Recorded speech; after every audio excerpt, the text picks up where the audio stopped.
Hi, hello, and welcome back to F1 Challenge Career Mode. My name is Mephisto, and today we're heading off to Brazil for round 2 of the 2000 Formula 1 season. Let's get started. Just before the free practice session begins, let's take a quick look at the Drivers' Championship. Schumacher is leading the Drivers' Championship and going for back-to-back victories here at Interlagos. Barrichello, second. Heidfeld, third. Villeneuve, 4th, Ralf Schumacher, 5th, Fisichella, 6th. Well, that covers the drivers. Let's take a quick look at the constructors next. Ferrari lead the Constructors' Championship and arrive here having finished a legendary 1-2 in the last race. Can they do it again? Prost are second. BAR are third. Williams, 4th, Benetton, 5th. Located within the southern suburbs of Sao Paulo, the bumpy Interlagos circuit consists of two very distinct sections. The first outer section combines two very long straights with fast sweeping turns, whilst the technical infield contains some very slow corners that demand absolute precision and leave no room for driver error.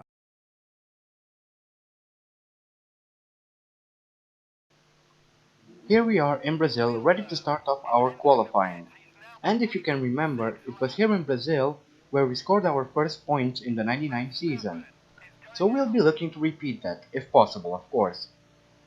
Anyway, we had some time to settle into the new team, so we should be able to push a bit harder this time around.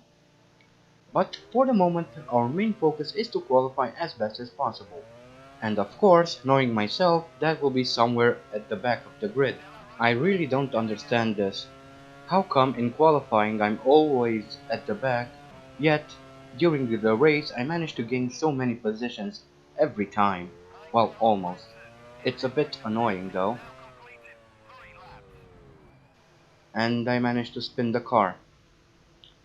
This is a good start. Well done, Mephisto, you idiot. Luckily, this is our outlap, so it won't really affect our time. Anyway, let's get back onto the track and focus on the task at hand. Coming around for our first qualifying lap, you can see that the sky is overcast at the moment. It went from sunny to cloudy in the span of a single lap. And I hope it won't rain, I really do. But we crossed the line with a time of 1 minute 20.771 seconds, placing us in 20th for the moment. But now, coming around for a second time, my worst fears have come true. It has started to rain. And although it's pretty much useless to try and beat my previous time, I decided to go out anyway even though I know that the lap times will be a lot slower. And so, we crossed the line with a time of 1 minute 25.271 seconds, almost 5 seconds slower than the previous attempt. And for a split second there, it completely slips my mind that it is raining. I brake late and end up hitting my teammate. See you on the grid.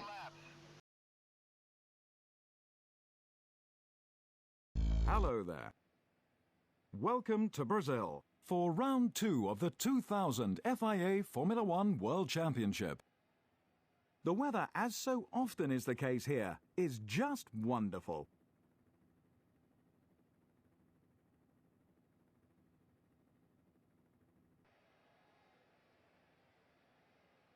Schumacher, first.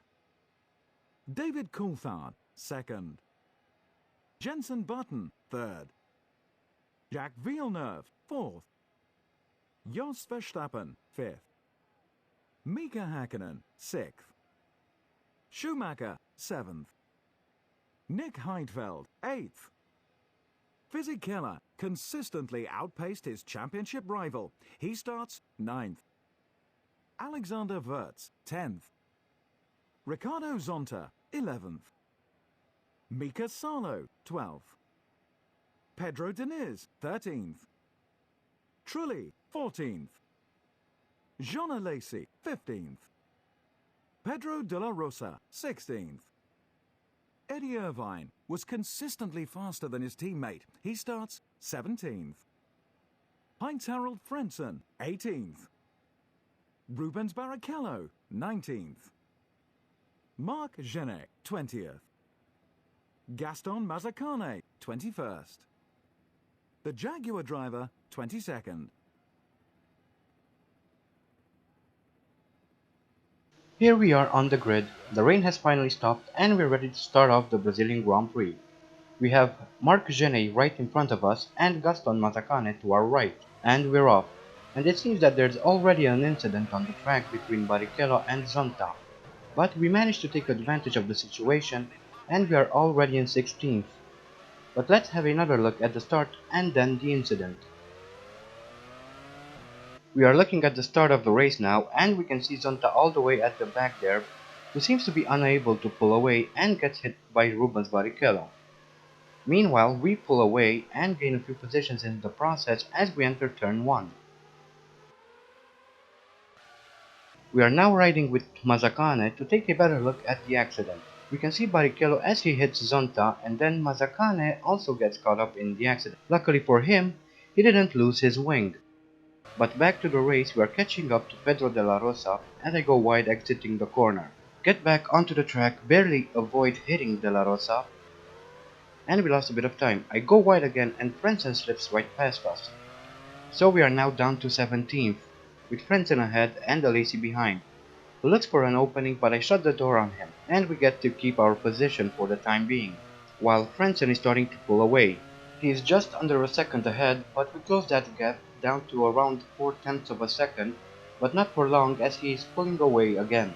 Behind us we have Alesi who is just under half a second down, so he poses quite a threat at the moment, therefore we need to try and pull a gap. Hopefully we'll be able to do that in the next couple of laps. And we come around to finish our first lap of the Brazilian Grand Prix. So let's keep pushing and maybe we'll be able to create a gap between myself and the Lazy. But even more important would be to try and pass Frentzen, as Barrichello enters the pits to change his front wing. A couple of laps later we catch up to Genet who was passed earlier by Frentzen, and we'll try to do the same. A clean pass and we now have to catch up to De La Rosa who is around 1.5 seconds ahead, and hope that Genet will keep Alesi occupied for a while, which would help us. On lap 5 we catch up to Diniz, in front of him is De La Rosa as Diniz cuts in front of us, but we manage to keep it together and avoid an accident, and we can see Trulli pulling into the pits to retire.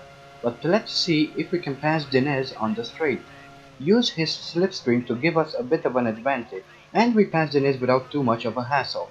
So now we are in 14th with De La Rosa in front of us, who we shall try to catch up to and possibly go for a pass. Maybe in the pits, we shall see. On lap 7 we need to come in for fuel and tires, and it looks like De La Rosa also has to pit on this lap. So let's see if our mechanics can beat the Arrow's mechanics, which would be quite awesome.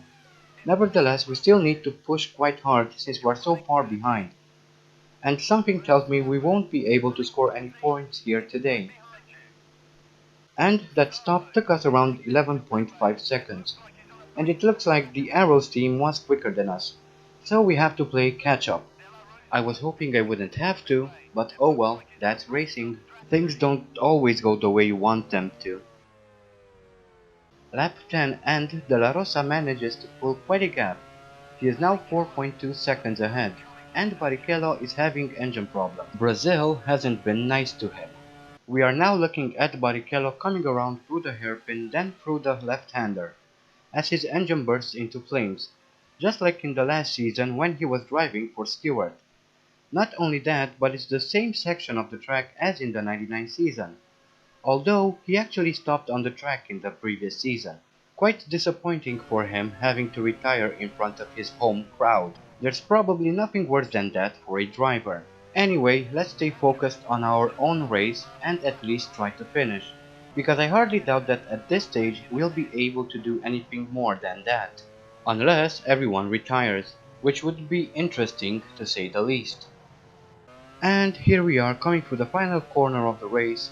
We managed to climb up into P13, quite far off from where we were in the last season.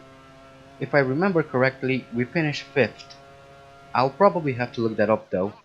And on the screen now we have the finishers on the left and retirements on the right. Not a good result for us, but there is still time to try and score some points.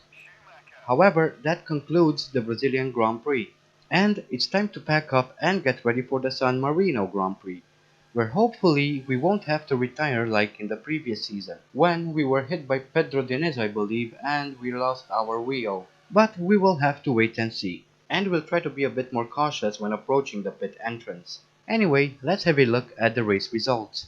At the end of an amazing Brazilian Grand Prix, here are the final results. Michael Schumacher first. Button second. Hakkinen third. Nick Heidfeld fourth. Schumacher fifth. Giancarlo Fisichella sixth. With the results confirmed, it's high time we updated the Drivers' Championship. Michael Schumacher moves further ahead in the Drivers' Championship. So, Michael Schumacher scores another 10 points for a grand total of 20. Nick Heidfeld moves up into second with 7 points. Barrichello and Button share third with 6 points. Mika Hakkinen and Ralf Schumacher share fourth with 4 points. Villeneuve falls into fifth with 3 points. And Fisichella falls into sixth with 2 points. And sadly, we score no points. However, we are somehow classified in 7th, despite finishing behind our teammate. Ferrari move further ahead at the top of the Constructors' Championship. Williams are second, followed by the third-placed Prost. Ferrari increased their lead in the Constructors' Championship, now with 26 points. Williams move up into second from fourth with 10 points.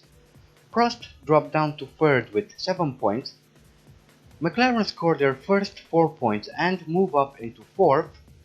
BAR dropped down to fifth with 3 points, and Benetton are sixth with 2 points. So, a slightly disappointing race for us. We only managed to finish 13th, but we should not let this result deter us. The season has only just begun, and there are 15 more races to go, so anything can happen yet. I'm sorry if the video feels a bit short, but the only notable incidents were at the start of the race when Barrichello collided with Zonta, who was unable to pull away from the grid, and then later on Barrichello retired due to a blown engine. There were 3 more retirements, but those were due to gearbox failures, which I tend to not showcase since they are not exciting to watch. Anyway, join me next week when we'll be heading off to San Marino for round 3 of the season, where hopefully, and a bit of luck, we'll do a tad bit better. But until then, I hope you guys enjoyed this video. Thank you all so much for watching, and as always, stay sharp.